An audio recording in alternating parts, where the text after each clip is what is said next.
Devon, looking at auditory processing disorder and the home situation now, what are the early signs that your child might actually have auditory processing disorder?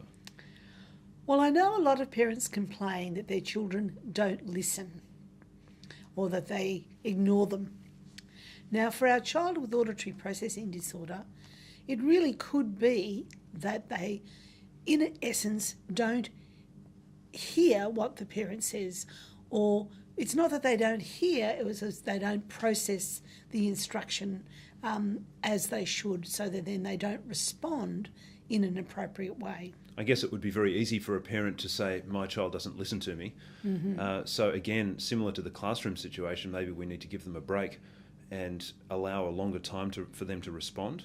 Yes, well, if the parent is aware that the child has an auditory processing disorder, then that's a very good strategy. But many parents will just complain that their child doesn't listen or doesn't respond, not being aware that the child actually has a problem, and that can, end up in a distressing situation for both the child and the parent, because the parent might be reprimanding the child when in fact the child is doing the best they can.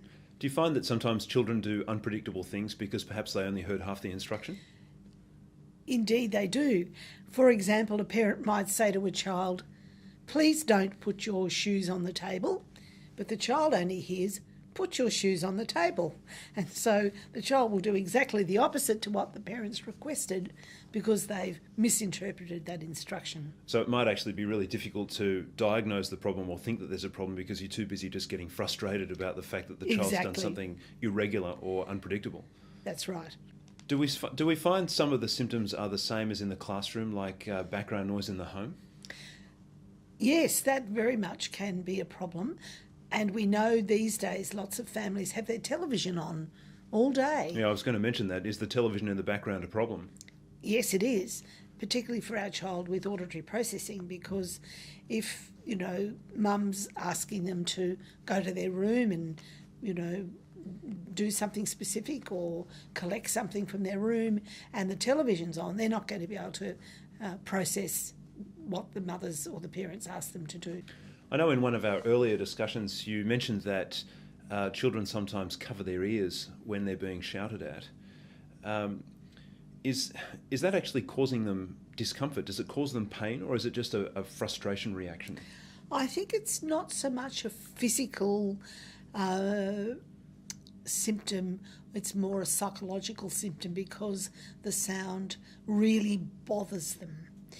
And it's really hard to tell in a young child if it does cause pain, but it's more that it's just distresses them. It's just irritating to the child, and so they want to block out that background noise. And I guess perhaps another source for irregular behaviour, if that was the case. Yes. And it would be a red flag to a parent that if a child is constantly putting their hands over their ears, something's not right, and they need to seek some professional advice about that. How would a parent know whether it was an auditory processing problem or a hearing acuity problem? Would they have any idea as to whether it was which one? I don't think so. So that's why it's really important, number one, is to get the hearing checked before we do anything else.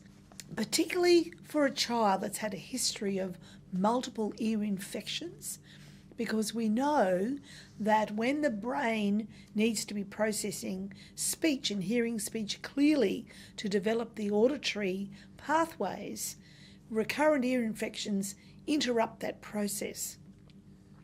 So if a child has a history of recurrent ear infections, that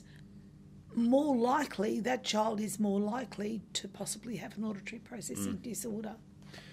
When we think about all these symptoms combined, does that also sometimes lead to memory loss? Do children just forget what to do? Do they just listen to so much and think, I don't understand it, I'm just not going to do it, and then just forget? That happens at home a lot. I think that switching off behaviour, very similar to the classroom, that the capacity for the brain to hold on to what a child hears is very much reduced when you have auditory processing. And so when the brain goes on overload, the child will just switch off and stop listening because they just can't process any more information. And of course, the parent could see that as disobedience or, being oppositional, whereas in fact the child just cannot take in any more information. Let's say that you didn't think that your child had any sort of auditory problem at all, yet they didn't like going to school, or they were hesitant about going to school. Could that be a signal that something's not right? Exactly. And so then a parent really needs to take action there and try and, they might even start off with their GP. If a child's starting to become reluctant to go to school, or we know that they're not happy at school, and whatever's causing that distress needs to be investigated.